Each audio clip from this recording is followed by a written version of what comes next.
Welcome back to the Let's Learn Angular series, where I record myself learning Angular in real time, kind of like a live stream, except for I'm not distracted by comments on Twitch. And if I need to, I can edit things out.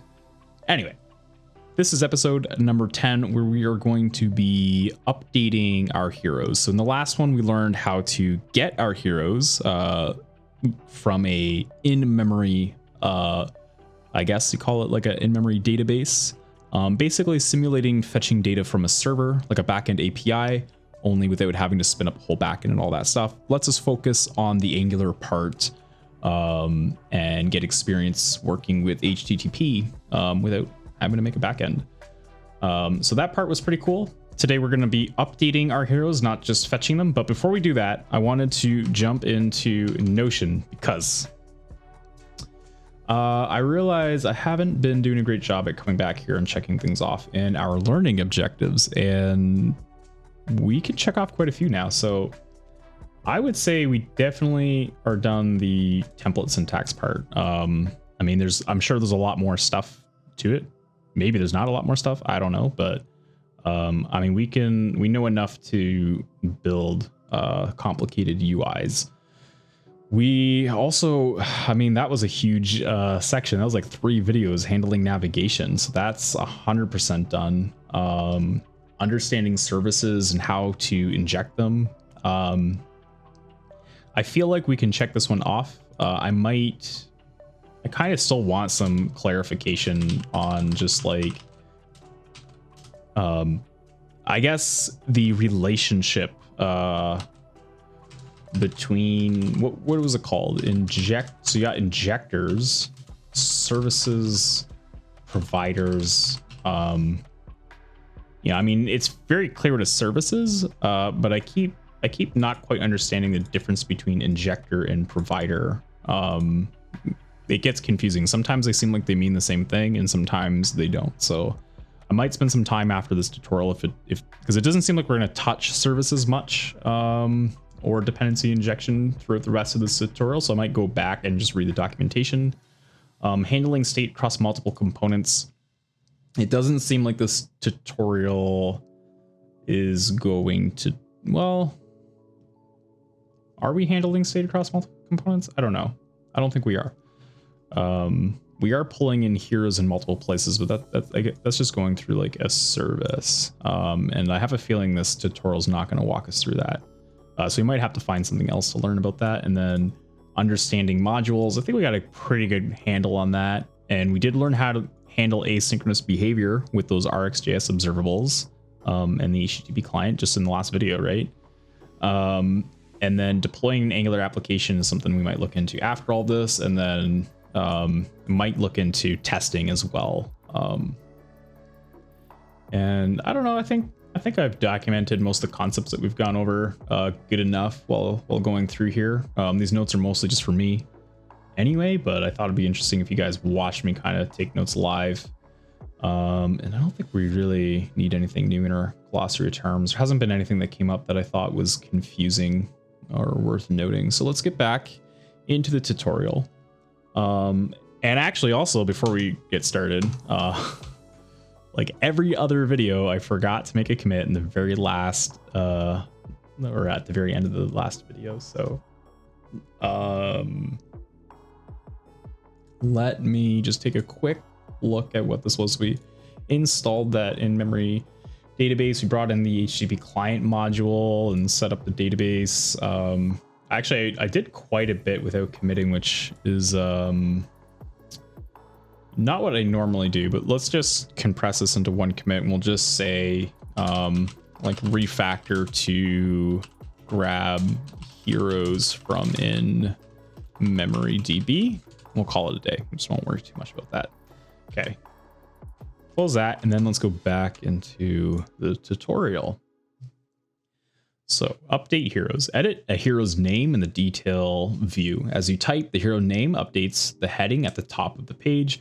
But when you click the go back button, the changes are lost. If you want changes to persist, you must write them back to the server. So let's just walk through that and see what they're talking about there. I'm going to open up the terminal and I'm going to do ng serve -- open. Command not found. Why? You know why? It's because I changed my version of npm while working on another project. So if I go nvm use maybe 16. Is ng here? No. nvm list, I think. It's probably 16.30. I'll just go back. Just so I don't have to reinstall ng and just in case there's like a difference in my node modules, I don't want to reinstall all that. So nvm use this one. So now I should have ng, and I do. So now I should be able to do ng serve -- open, get our server going there. And that should open up our browser tab. So what it's saying is we can, if I go to a hero, say Dr. Nice, and I change him to Dr. Mean. If I navigate away from this page or refresh, right? So if I go back and then I go back here, his name's Dr. Nice again. The data is not persisting, right? So that's what they're talking about. So at the end of the hero detail template, add a save button with a click event binding that invokes a new component method named save. So we're going to grab this little bit of HTML here and go to the hero detail component HTML. Close that terminal, hero detail component HTML, and that's going to go at the bottom.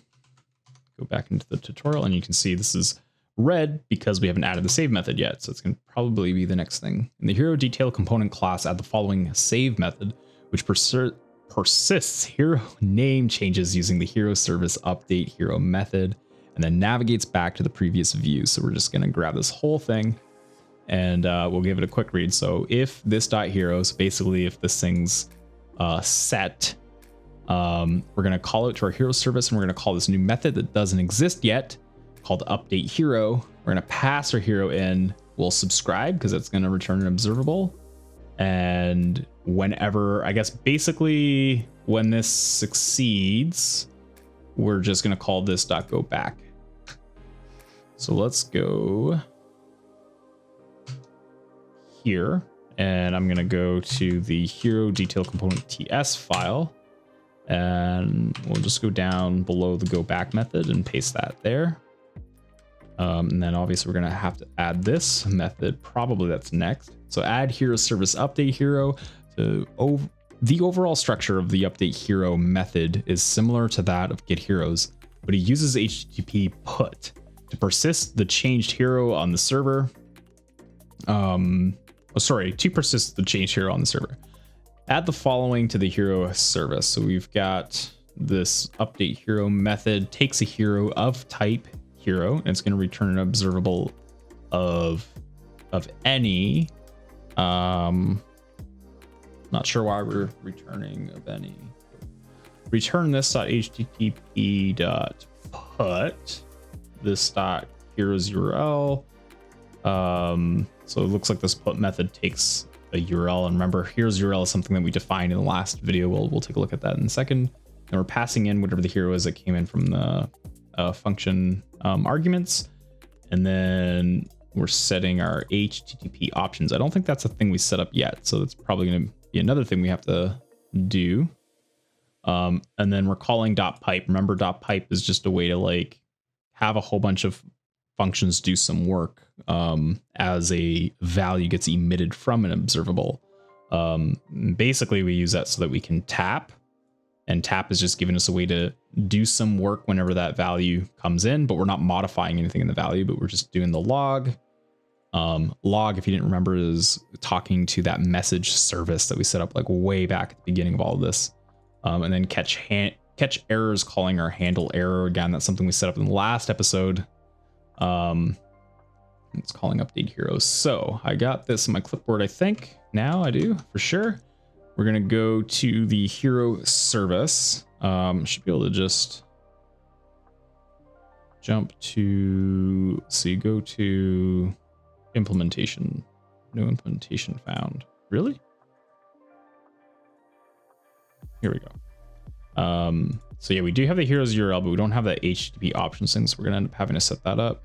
We got get heroes, get hero, and then I'm gonna go just below get hero, paste this, and then just fix the spacing. And okay, so I'm guessing we're gonna have to set this up next, probably. The HTTP client.put method takes 3 parameters: the URL, the data to update, which is the modified hero in this case, and then options. The URL is unchanged. The hero's web API knows which hero to update by looking at the hero's ID. The hero's web API expects a special header in HTTP save requests. That header is the HTTP options constant defined in the hero service. Add the following to the hero service class. So we're setting up this options thing that has a headers key, and headers is coming from this HTTP headers constructor. And we just need to set content type to application JSON. So we're going to grab this and we are going to put it into our class. Is that where it said? It didn't say where. I'm going to put it here. Although actually, can this live? Oh yeah, no, let's put it. Why is it public? Why do we want this to be public? Whatever, doesn't matter. Refresh the browser, change a hero name, and save your change. The save method and hero detail component navigates to the previous view. The hero now appears in the list with the changed name. So apparently this is working. So I'm gonna go over here. I shouldn't have to refresh the browser. So we'll say Dr. Mean. Wait, this is a missed opportunity. Dr. Evil, obviously. All right, let's save. Oh, and it's saved. That's awesome. Okay.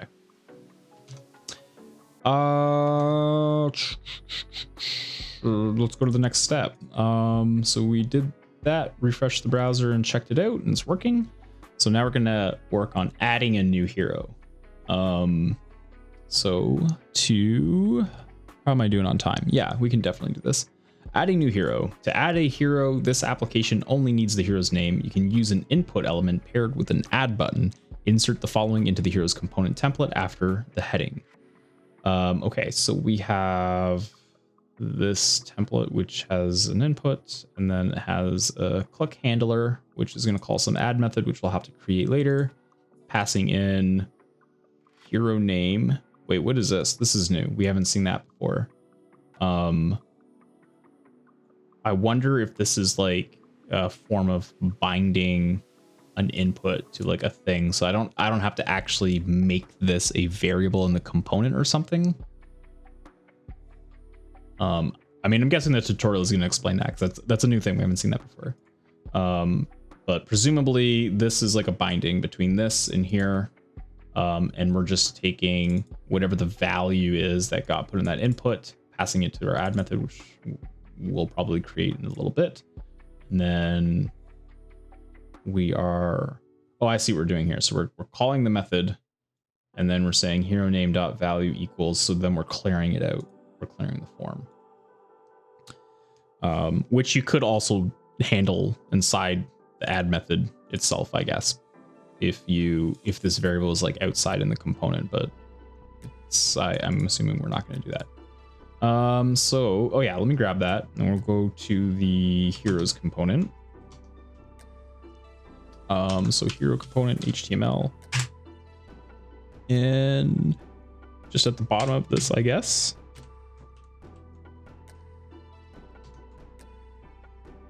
So in response to a click event, call the component's click handler add, and then clear the input field so that it's ready for another name.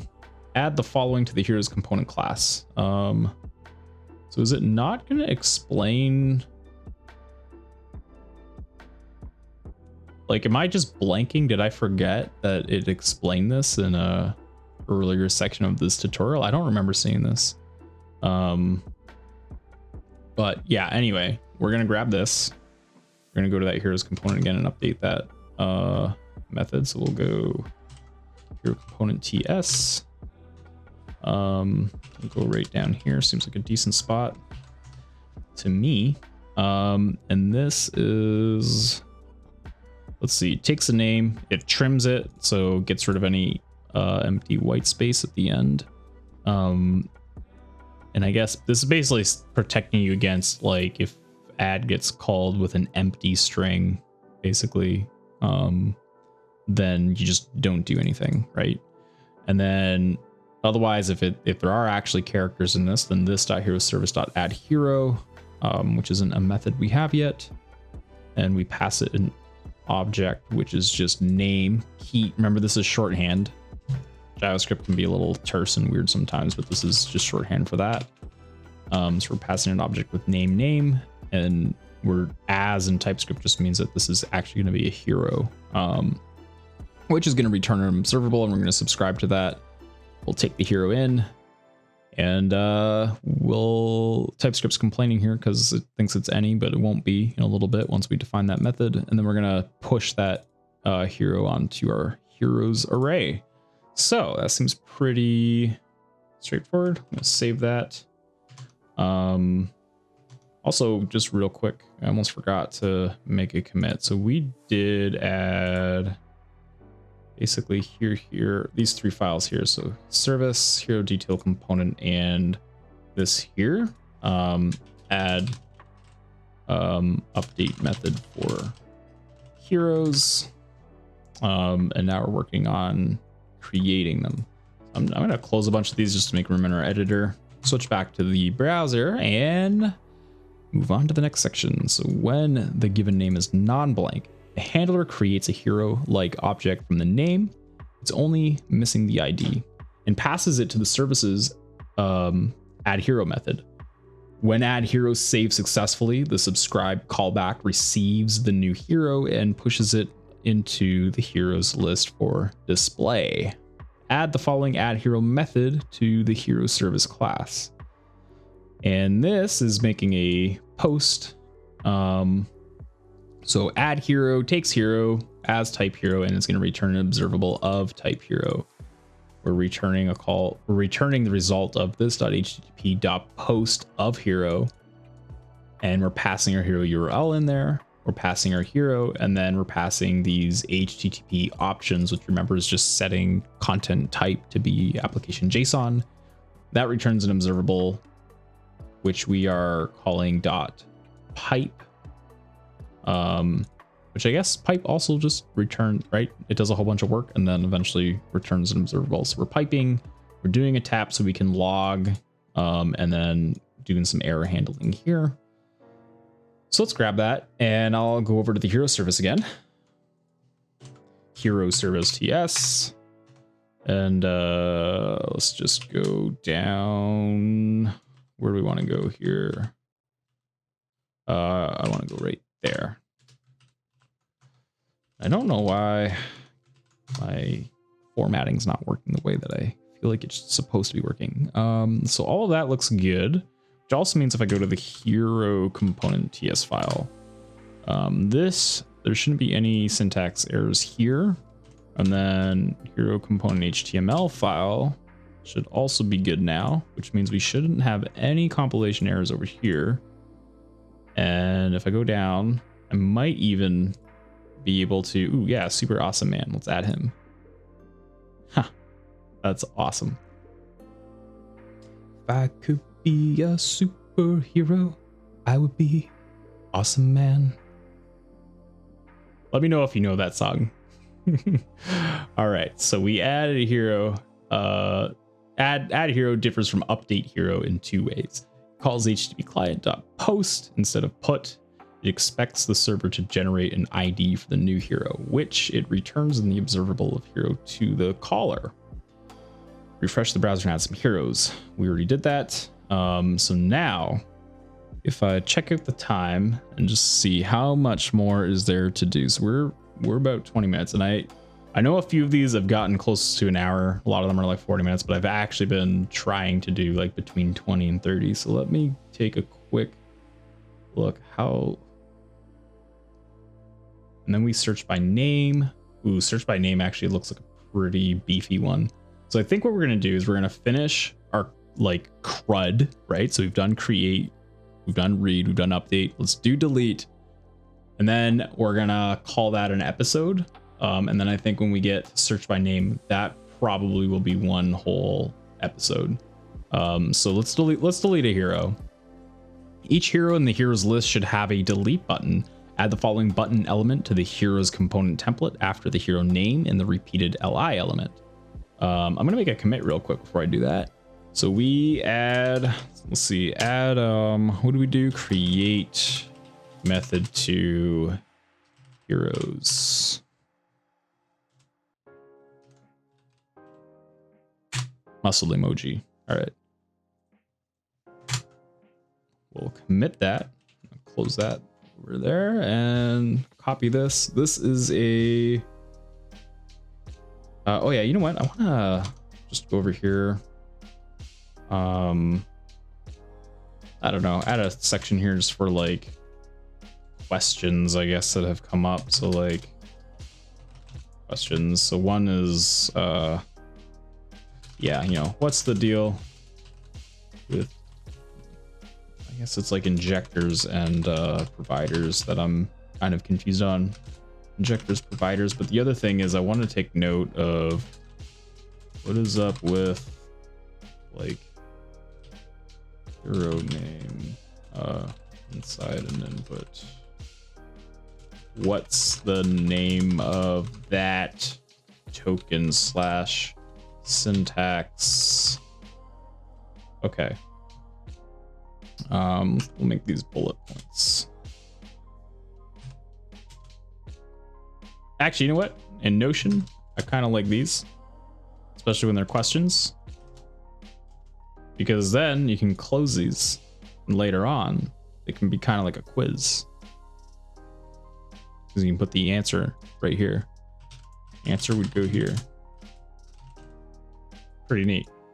So yeah, a couple questions that came up related to that. But anyway, let's grab this button, switch back over to our code editor to oh sorry, what did it say again? Heroes component. And it wanted us to add this button where? Just anywhere? After the hero name, the repeated li. Oh yeah, right. Every hero is going to be able to be deleted, so it needs to go like just right after their name, I guess, right? So you'd go like that. And then if I go back here, check this out. Oh, it failed to compile because we don't have a delete method yet. So we're gonna have to do that first before I can check that out. So the HTML for the list of heroes should look like this. And that is what ours looks like. That's good. To position the delete button at the far right of the hero entry, add some CSS to heroes component.css. You'll find that CSS in the final code review code below. So I am gonna just go grab that really quick. And it said, what file did it say again? Heroes component.css. So let's go all the way over here, copy this file. And I'm going to find that file, hero component CSS right here. And just replace all of it with this. Okay, so let's close that tab, get back over here. And now we can add the delete handler to the component class. I'm gonna copy that to my clipboard. And says delete takes a hero of type hero, it returns void, and it sets this dot heroes to equal this dot heroes dot filter until basically the hero does not equal whatever the hero is here. Wait, what? So we're getting, yeah, sorry, we're getting all the heroes. We're getting all of the heroes that are not the hero we selected. And then,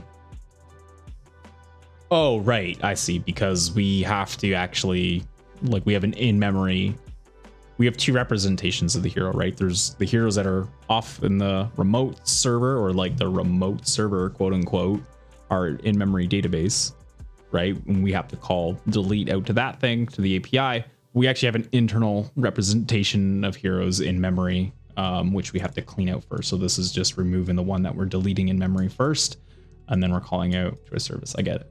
All right. So we will go back to hero. It was heroes component that's supposed to add this to, right? Yes, it is. Okay. Throw that in there. Delete heroes doesn't exist on our service yet, but it will.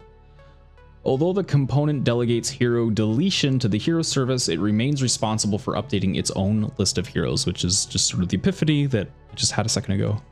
The component's delete method immediately removes the hero to delete from that list, anticipating that the hero service will succeed on the server.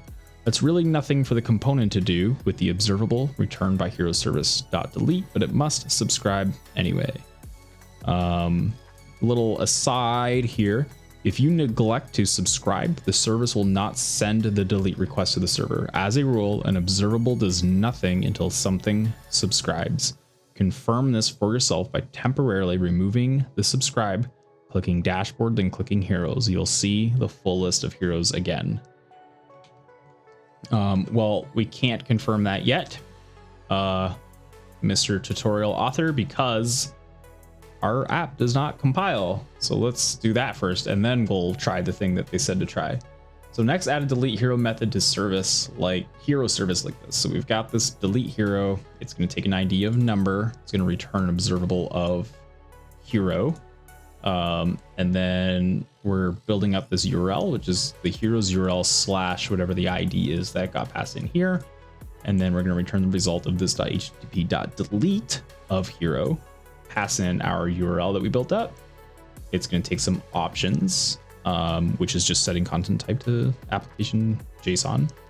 Then we're tapping so that we can log, and then we're handling the error again. So let's grab that, and I will switch back on over here. We'll go to our hero service TS file, and we'll just put this right down under here. Fix the weird spacing issue again. And now we should be compiling. Now we're cooking. All right, so let's go over here. And what was the thing that it asked us? I don't remember. Oh yeah, it wanted us to. So if I delete someone, let's delete Dr. Nice. See ya, bye. That will happen in memory whether we subscribe or not. But what I should see is that Dr. Nice stays away. He's gone. Go to dashboard, right? Go to heroes. Dr. Nice is no longer there. But if I refresh, which is like rerunning the whole application, Dr. Nice will come back. And if I go and I don't subscribe, I unsubscribe. Now I refresh, and if I delete Dr. Nice, again, he pops out of that list because we're just removing him from the in-memory representation. So it's confusing. I know I keep saying in-memory twice, but in-memory means the array and the component. The database is in memory, but that's simulating like a whole other thing, like a remote server. So if I go back to dashboard and I go back to heroes, Dr. Nice comes right back. So just like you, we in this code have to subscribe. Seriously though, you should subscribe. Anyway, I'm gonna do that, and then I'm just gonna check that this is working, and it is. All right, let's continue on with the rest of this, and it's just going to note a couple key points. So note the following key points: delete hero calls HTTP client.delete. Noted. The URL is the hero's resource URL plus the ID of the hero to delete. You don't send data as you did with put and post. You still send the HTTP options. And so that's it. That's the end of the video. In the next one, we're going to learn how to do some search functionality with our heroes, which should be exciting. If you like this video, give me a thumbs up. Like I said earlier, if you want to see more videos, give me a subscribe. Feel free to follow me on Twitter, Dan Fletcher Dev. I post updates about all the stuff that I'm working on and random dev tips and things like that. And I stream once in a while on Twitch, like tonight. Actually, I was just on there. Username is the original Fletch, and that's it. That's the end of the video. Thank you so much for watching. I will see you at the next one. Goodbye.